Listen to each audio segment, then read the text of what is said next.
Well, g'day and welcome to lesson 8 of A Course in Miracles. I'm reading from the White Edition again. Book B, which is the workbook and teacher's manual. And lesson 8 is My Mind is Preoccupied with Past Thoughts. And it's the first lesson really wherein you get to glimpse the idea that the world you see outside yourself is nothing more than a representation of your own thoughts projected onto it. Right, so you're reacting to your own interpretations, meanings and everything else that you've given basically a blank canvas, and which is the opposite to how we think things are in the world, where we think that something out there is the stimuli for our response, but what we're actually reacting to is our own thinking. So in here is the stimuli for our response about what we think we see out there.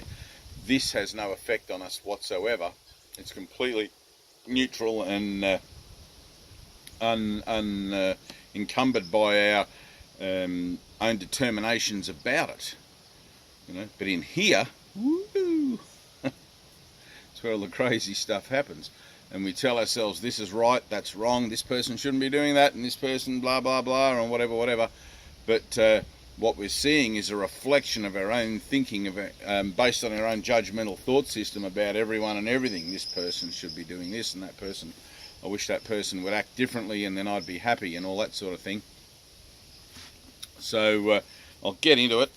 It's one of the ones where you have a specific application period as well, and I like those ones because they make you sort of examine and have a look at what you're really doing in your head, Alright, my mind is preoccupied with past thoughts. This idea is, of course, the reason why you see only the past. My mind is preoccupied with past thoughts. No one really sees anything. He sees only his own thoughts projected outward. The mind's preoccupation with the past is the cause of the total misconception about time from which your seeing suffers. Right, when he says that, it's like you don't even realise that.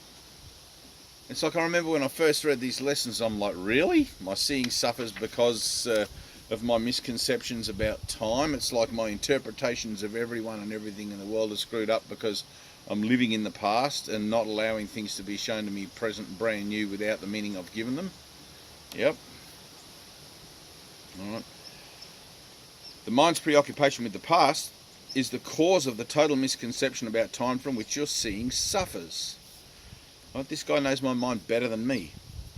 Your mind cannot grasp the present, which is the only time there is. Right? Your mind cannot grasp the present, which is the only time there is. You can't grasp it. It therefore cannot understand time, and in fact cannot understand anything. The only wholly true thought one can hold about the past is that it is not here. To think about it at all is therefore to think about delusions. We're delusional. Very few minds have realised what is actually entailed in picturing the past or in anticipating the future. The mind is actually blank when it does this because it is not really thinking about anything. Can you hear that? That's incredible. It's like 7 billion delusional people on the planet not really thinking about anything. Right? The present is the only moment there is. Our minds can't grasp it because we're preoccupied with the past and the future. Therefore, we're not living in the moment where we're actually alive. We're living in, it's crazy. It's crazy. It's mind-blowing how far off the mark the human thought system is, how erroneously we've allowed our minds to be trained under the guise that it's for our betterment or for our greater good that we learn to think like this. I mean, it's ridiculous. It's like we need to learn to think in the here and the now, in the present, where we're actually enjoying things and coming together to connect in the recognition of our oneness and our wholeness and our perfection as spirit, with no necessary regard for the physical container at all, the body. It's really quite beautiful, but when you see how far away from center we are, it's just like, whoa. So very few minds have realized what is actually entailed in picturing the past or in anticipating the future. The mind is actually blank when it does this because it is not really thinking about anything. The purpose of the exercises for today is to begin to train your mind to recognize when it is not really thinking at all. While thoughtless ideas preoccupy your mind, the truth is blocked. Right? While thoughtless ideas, the past and the future, preoccupy your mind, the truth is blocked. Recognizing that your mind has been merely blank, rather than believing it is filled with real ideas, is the first step to opening the way to vision. Right? And vision is where we're headed. True vision, Christ's vision. Right? The exercises for today should be done with eyes closed. This is because you actually cannot see anything, and it is easier to recognize that no matter how vividly you may picture a thought, you are not seeing anything. With as little investment as possible, search your mind for the usual minute or so, merely noting the thoughts you find there.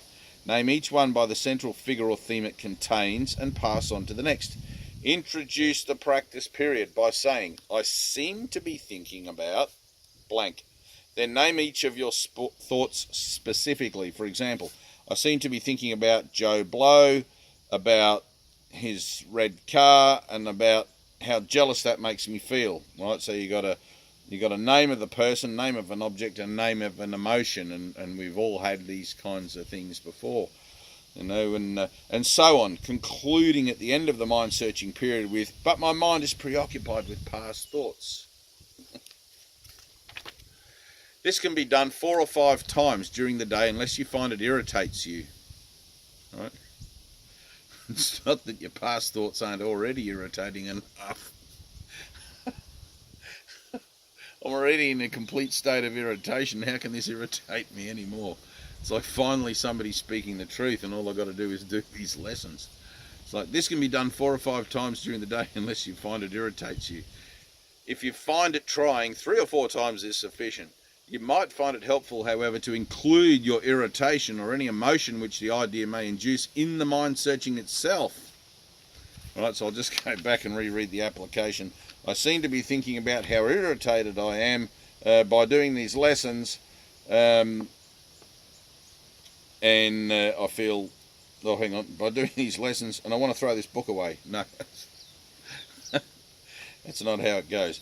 But I seem to be thinking about my irritation of doing this lesson more than 3 times a day, and I seem to be thinking about where I'm going with this book, and confusion. I feel confused, right?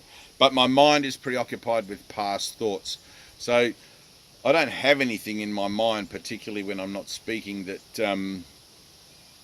preoccupies my thinking, you know. So if I was to close my eyes and search for a minute, in my case, because I've been doing this for 20 years, it's very difficult now to find things. I mean, I had a moment this morning wherein the idea of having to present a lecture or a talk on suicide in our regional upcoming event brought up a bit of stuff, but I actually applied the lesson to it, and it seems to be like I can't find it now.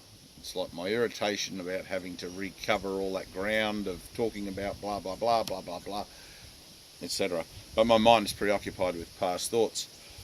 So the mind searching period is really quite important, because we tend to, as I said in the last lessons, we tend to be quite superficial with things, right? This book, if you can hear what it's truly saying, that there is no world and that we're in an experience of the journey of the soul, wherein the human experience we're actually having is one of denial of self, denial of God, denial of universal mind, of the creative source of reality, and our connection within that as that, then the superficial nature of our human experience can quite easily at any moment give way to a more celestial kind of referencing, wherein we realise that I seem to be thinking about the idea that I've made a major whoopsie. I've used free will to cast myself into the 3rd dimension, and they had to send in some guy called Jesus, who we nailed to a cross because he was just confusing and going against all the laws of the time. But he tried to tell us this 2,000 years ago, you know, and Enoch and Isaiah and anyone else in those old times. And in more recent times, of course, like Joel Goldsmith and, you know, Gandhi and any number of, you know, Eastern mystics. And I don't know how many there have been in the West, you know, but this is the thing that, you know, if you do a little bit, you only have to do a little bit of research into spirituality, you know, type in Eastern spirituality or Eastern mysticism or anything like that, and you soon get a sense, or even Buddhism, you know, you soon get a sense that what's being spoken about in this book is the same thing that's been spoken about for 6,000 years, with the advantage of having these lessons, these workbook. You don't need to go to the Himalayas and sit with somebody, and you don't have to go and spend your life in service to some guru in India and live in a graveyard or any of that sort of stuff, you know, or shave your head and become a monk and do all of that. But I mean, if you want to do that shit, you can, but I mean, it's just a delay, it's just a waste of time. So these lessons really reset the mind, reset your purpose, reset your direction on a more inward bevel, wherein once you've done the hard work, that bevel allows you to slide easily into the ongoing motion of reassociation of the temporal thought system. You find that it just does it by itself. Your mind just begins, you know, I think in the 12 step they have a thing, work the program till it works you or something, and that's a very awesome spiritual recovery program as well if you do it properly. And I won't get into that now, but the 12-step program, you know, there's the 12 steps and 12 traditions, and then they got the Big Blue Book, which you know, if you read that book, you'll realise you're not alone in the desolation and the destruction of your own human experience. But so that's lesson 8, all right, and to be done with eyes closed. But I really love that line. Try to get a sense of this. I mean, the ego does not want you to hear this, right? That conditioned conscious mindset that you have already is designed with an inbuilt defense system against the truth that you put in place. You allowed it to happen. You allowed yourself to be trained to be narrow-minded, to be closed-minded, to keep out anything that seems to threaten your state of being, your state of mind. Right? Oh, no, I don't want to hear about that now. No. So it's not surprising then how many people I've met that say, oh, I started reading that book and I had to put it aside. It was too much. I couldn't get into it at the time, and maybe I'll pick it up later. It's like without some sort of guidance, and people are telling me that these lessons are helping, so thank you to those few people who are following along and giving me the opportunities for myself to remember the importance of the application of the lessons throughout the day to keep the mind in that mindset of vigilance for inner peace. It is easy to slide off. Things tend to show up at random intervals, seemingly random intervals, but only with the purpose, seen rightly, to allow you to come back around and clear up another little bit of karmic imprint, if you want to call it that, another little package of energy, and that's how I call it, a bundle of emotional association that's connected with a thought or a series of thoughts about a particular situation that, you know, keeps you in the bodily or the physical ego identity. You know, so, and I don't know if that's clear enough, but you're learning to let go and let God, or you know, love is letting go of fear. I think Marianne Williamson said that. So I like it. It's pretty nice. So, all right. Well, I love you, and we'll do lesson 9 tomorrow. Cheers.